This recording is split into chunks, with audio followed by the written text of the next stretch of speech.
Hi creators, വളരെ important ആയിട്ടുള്ള ഒരു വിഷയമാണ് ഇന്നത്തെ വീഡിയോയിലൂടെ ഞാൻ പറയുന്നത്. നിങ്ങളുടെയൊക്കെ ശ്രദ്ധ ഈ ഒരു കാര്യത്തിലേക്ക് കൊണ്ടുവരേണ്ടതുണ്ട്.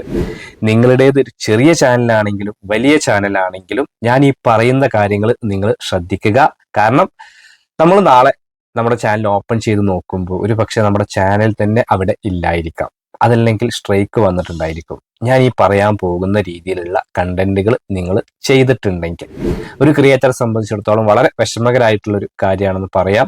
നമ്മൾ ഇപ്പൊ ചെയ്ത വീഡിയോസ് ഒന്നല്ല, ഇനി ചെയ്യാൻ പോകുന്ന വീഡിയോസിന് മാത്രമല്ല, വർഷങ്ങൾക്ക് മുമ്പ് നമ്മൾ ഈ രീതിയിൽ വീഡിയോ ചെയ്തിട്ടുണ്ടെങ്കിൽ വരെ സ്ട്രൈക്ക് വരികയാണ്, ചാനൽ റിമൂവ് ആവുക. നിങ്ങളിലേക്ക് ഒരു അവയർനെസ് വരുത്താൻ വേണ്ടിയിട്ടാണ് ഈ ഒരു വീഡിയോ ഞാൻ ചെയ്യുന്നത്. ഒരുപാട് പേര് ഇതിനെക്കുറിച്ച് സംശയം ഈ അടുത്ത ദിവസങ്ങളായിട്ട് ചോദിച്ചിട്ടുണ്ടായിരുന്നു. അപ്പൊ കാര്യം എന്താണെന്ന് വെച്ച് കഴിഞ്ഞാൽ, നമുക്കറിയാം യൂട്യൂബിൽ ഇപ്പോൾ ഒരുപാട് മാറ്റങ്ങൾ വന്നിട്ടുണ്ട്. നമുക്ക് സ്ട്രൈക്ക് വരുന്നതും ബാക്കി കാര്യങ്ങളൊക്കെ പിന്നെ AI ടെക്നോളജി വന്ന ശേഷം എല്ലാ രീതിയിലും നമുക്ക് വീഡിയോസ് ചെയ്യുമ്പോഴും ഓപ്ഷൻസ് കൊടുക്കുമ്പോഴും ഒക്കെ അത് യൂസ്ഫുൾ ആണെങ്കിൽ നമുക്ക് നെഗറ്റീവായിട്ട് പണിഷ്മെന്റ് കിട്ടാനും ഇത് കാരണമാകുന്നുണ്ട്.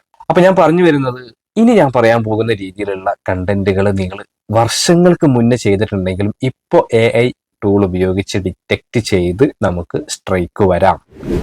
അപ്പൊ നിങ്ങൾ ആലോചിച്ച് നോക്കുക, നമ്മളിപ്പോൾ ഒരു 6 മാസം മുതൽ അല്ലെങ്കിൽ ഒരു 7 വർഷം വരെ എത്ര വീഡിയോസ് നമ്മൾ ചെയ്തിട്ടുണ്ടായിരിക്കും, എന്തെല്ലാം തരത്തിൽ ചെയ്തിട്ടുണ്ടായിരിക്കും. ഇതൊക്കെ നമുക്ക് എങ്ങനെ ചെക്ക് ചെയ്ത് ഓരോ വീഡിയോ ഇരുന്ന് നോക്കാൻ പറ്റുമോ?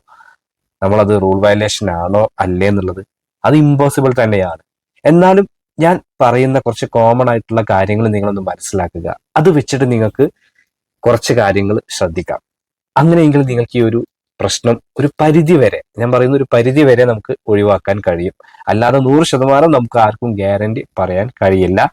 ഒരുപാട് പേർക്ക് തെറ്റായിട്ടുള്ള രീതിയിലും സ്ട്രൈക്ക് വരുന്നുണ്ട്, ചാനൽ റിമൂവ് ആകുന്നുണ്ട്. ഇതിൽ തന്നെ അപ്പീൽ കൊടുത്തിട്ട് പലർക്കും സക്സസ് ആകുന്നില്ല. മിക്കവർക്കും അത് അവരുടെ AI ഉപയോഗിച്ച് തന്നെയാണ് അപ്പീലും ചെക്ക് ചെയ്യുന്നത്. റിജക്ട് അതുകൊണ്ട് വളരെ ഫാസ്റ്റ് ആയിട്ട് റിജക്ട് ചെയ്യുകയാണെന്നുള്ള പരാതിയുണ്ട്. അപ്പൊ കാര്യം എന്താണെന്ന് വെച്ച് കഴിഞ്ഞാൽ, ഞാൻ ഈ പറയുന്ന കാര്യത്തിന് ഒരു കോമൺ ആയിട്ടൊരു പോയിന്റ് ഉണ്ട്. അത് ശ്രദ്ധിച്ചു കഴിഞ്ഞാൽ തന്നെ നിങ്ങൾക്ക് ഒരു പരിധി വരെ ഈ ഒരു പ്രോബ്ലം എങ്ങനെ സോൾവ് ചെയ്യാമെന്നുള്ളത് മനസ്സിലാകും.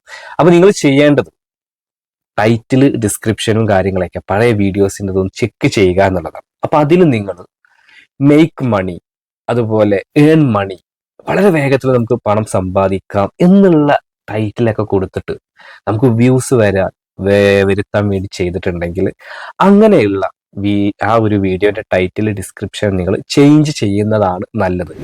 കാരണം അങ്ങനെ നമ്മൾ ചെയ്തിട്ടുണ്ടെങ്കിൽ ഈ AI അത് ഡിറ്റക്ട് ചെയ്തിട്ട് അതൊരു തെറ്റായ കീവേഡ് ആയിട്ട് നമ്മൾ യൂസ് ചെയ്തിട്ടുണ്ടെങ്കിൽ പെട്ടെന്ന് പണക്കാരനാകാം അല്ലെങ്കിൽ ലക്ഷങ്ങൾ സമ്പാദിക്കാം എന്നൊക്കെ പറഞ്ഞ് നമ്മൾ വലിയ കാര്യത്തിൽ കൊടുത്തിട്ടുണ്ടായിരിക്കും. അന്നതും അത് വലിയൊരു വിഷയമൊന്നല്ല, നമുക്ക് വ്യൂസും വരുന്നുണ്ടായിരിക്കും. അങ്ങനെ ഉണ്ടെങ്കിൽ അത് വ്യൂസ് വരുന്നില്ല, ആ ഒരു വീഡിയോ നമ്മൾ ചെയ്തിട്ടുണ്ട് എന്നുണ്ടെങ്കിൽ നിങ്ങൾക്ക് അത് ഡിലീറ്റ് ചെയ്യാം. അതല്ല, നല്ല വ്യൂസ് വരുന്നുണ്ടെങ്കിൽ നിങ്ങൾ എന്താണ് ചെയ്യേണ്ടത്, അതിന്റെ ടൈറ്റിലും ഡിസ്ക്രിപ്ഷനും തംബ്നെയിലൊന്നും ഈ ഒരു രീതിയിലേക്ക് മാറ്റാതെ, നിങ്ങൾ അതിൽ ലീഗലായിട്ടുള്ള കാര്യങ്ങളാണ് പറഞ്ഞിട്ടുള്ളതെങ്കിൽ തെറ്റായിട്ടുള്ള ഈ ടൈറ്റിലും ഡിസ്ക്രിപ്ഷനൊക്കെ ഒന്ന് മാറ്റിയിട്ട് നല്ല രീതിയിൽ തന്നെ അത് ചേഞ്ച് വരുത്തുന്നതാണ് നല്ലത്. നല്ല വ്യൂസ് വരുന്ന വീഡിയോ കിട്ടാം.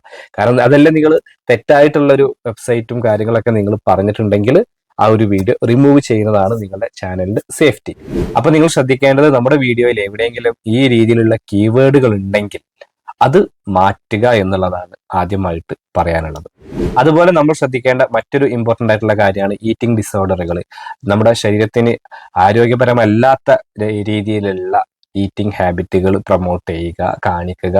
അപ്പൊ നിങ്ങൾക്കറിയാം, ഞാനിപ്പോ 2 കാര്യങ്ങൾ പറഞ്ഞു. ഒന്ന് മേക്ക് മണി, പെട്ടെന്ന് പൈസക്കാരാകാം എന്നുള്ള രീതിയിൽ നമ്മൾ എന്തെങ്കിലും ഉടായ്പ വീഡിയോസ് ചെയ്തിട്ടുണ്ടെങ്കിൽ അത് ഡിലീറ്റ് ചെയ്യുക.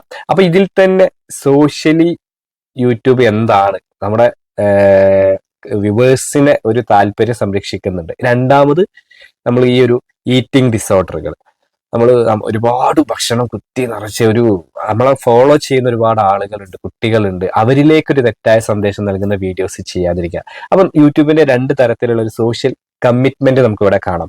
അതിനോടുകൂടെ ചേർത്ത് പറയാവുന്ന ETF, മ്യൂച്വൽ ഫണ്ട്, നമുക്ക് എങ്ങനെ പണം ഇൻവെസ്റ്റ് ചെയ്യാം, എത്ര റിട്ടേൺ കിട്ടും, ഇതൊന്നും യാതൊരു എന്താ പറയാ, നമുക്കറിയാതെ വെറുതെ അങ്ങ് തള്ളി വിട്ടിട്ടുള്ള വീഡിയോസ് ഒരുപാട്. ഇത്ര അവിടെ ഇൻവെസ്റ്റ് ചെയ്യൂ, ഇത്ര ഇവിടെ ഇൻവെസ്റ്റ് ചെയ്യൂ, ഇത്ര റിട്ടേൺ കിട്ടും, അതിനെ പറ്റി നമ്മൾ യാതൊന്നും പഠിച്ചിട്ടൊന്നുമില്ല.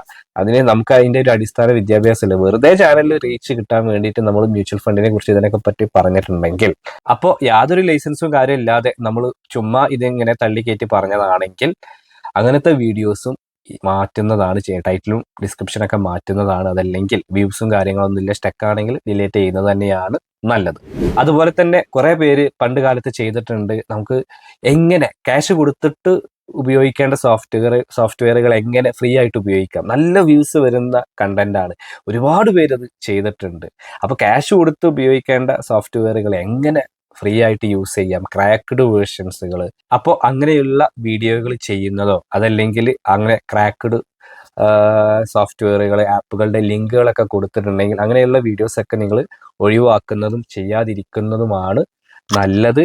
അപ്പൊ ഈ ഒരു കാര്യങ്ങളൊക്കെ ഇപ്പൊ നമ്മൾ നോക്കുമ്പോൾ തന്നെ നമുക്ക് മനസ്സിലായി, നമ്മുടെ വ്യൂവേഴ്സിന്റെ ഒരു താല്പര്യം സംരക്ഷിക്കപ്പെടുന്നു, അവർ ചീറ്റ് ചെയ്യപ്പെടരുത് എന്നൊക്കെ യൂട്യൂബ് ഉദ്ദേശിക്കുന്നുണ്ട്. അപ്പൊ ഇതാണ് ഇതിന്റെ മെയിൻ സംഭവം. നമ്മുടെ ഓഡിയൻസിനെ തെറ്റിദ്ധരിപ്പിക്കുന്ന വീഡിയോസ് ചെയ്യാതിരിക്കുക എന്നുള്ളതാണ് ഏറ്റവും ഇമ്പോർട്ടൻ്റ് ആയിട്ടുള്ള കാര്യം. ഈ ഒരു റൂള് നമ്മൾ ഏത് വീഡിയോ ചെയ്യുമ്പോഴും, നിങ്ങളൊരു എന്റർടൈൻമെന്റ് വീഡിയോ ചെയ്യുമ്പോൾ ഫുഡിനെ കുറിച്ചിട്ടാണെങ്കിൽ അത് ചെയ്യരുത്. ഡേഞ്ചറസ് ആക്ടിവിറ്റീസ് ചെയ്യരുത്. കുട്ടികളുണ്ടെങ്കിൽ അല്ലെങ്കിൽ വലിയവരാണെങ്കിൽ പോലും അവരുടെ ഡ്രസ്സും കാര്യങ്ങളും നഗ്നതാ പ്രദർശനം പാടില്ല. അപ്പൊ ആ ഒരു മൈൻഡ് സെറ്റിൽ നിങ്ങൾ ചിന്തിച്ചു കഴിഞ്ഞാൽ ഒരു പരിധി വരെ നിങ്ങൾക്ക് സ്ട്രൈക്കുകൾ നിങ്ങളുടെ ചാനലിൽ പോകുന്നതൊക്കെ തടയാൻ കഴിയുന്നതാണ്, ഒരു പരിധി വരെ എന്നാണ് ഞാൻ പറഞ്ഞിട്ടുള്ളത്. ഇനി ഇപ്പൊ നമ്മൾ ചെയ്യുന്ന ഈ ഒരു വീഡിയോ ഇപ്പൊ എന്റെ ചാനൽ ഒരു പക്ഷെ നാളെ ഓപ്പൺ ചെയ്യുമ്പോൾ കണ്ടിട്ടില്ലെങ്കിൽ എനിക്ക് എന്താണ് ചെയ്യാൻ പറ്റുക? അപ്പൊ ആ ഒരു അവയർനെസ് എനിക്കും ഉണ്ട്. അത് നിങ്ങളിലേക്ക് നിങ്ങൾ പ്രത്യേകിച്ച് അത് നിങ്ങളുടെ മനസ്സിലേക്ക് കൊണ്ടുവരിക, ആ തരത്തിലുള്ള വീഡിയോസ് ചെയ്യുക എന്നുള്ളതാണ്. അപ്പൊ എന്തായാലും ഈ കാര്യങ്ങളൊക്കെ മനസ്സിലാക്കി നിങ്ങൾ മുന്നോട്ട് പോവുക. ഈ ഒരു വീഡിയോ നിങ്ങൾക്ക് ഉപകാരപ്പെട്ടുവെങ്കിൽ നിങ്ങൾ ലൈക്ക് ചെയ്യുക. നിങ്ങളുടെ അഭിപ്രായങ്ങളും നിർദ്ദേശങ്ങളൊക്കെ താഴെ കമന്റ് ബോക്സിൽ രേഖപ്പെടുത്തുക. നിങ്ങൾ ആദ്യമായിട്ടാണ് ഈ ചാനൽ കാണുന്നതെങ്കിൽ ചാനൽ ഒന്ന് സബ്സ്ക്രൈബ് ചെയ്യുക, കൂടാതെ ബെൽ ബട്ടൺ കൂടി അമർത്തുക. അപ്പോൾ യൂസ്ഫുൾ ആയിട്ടുള്ള മറ്റൊരു യൂട്യൂബ് ടിപ്സുമായി നമുക്ക് വീണ്ടും കാണാം. അതുവരെ ബൈ.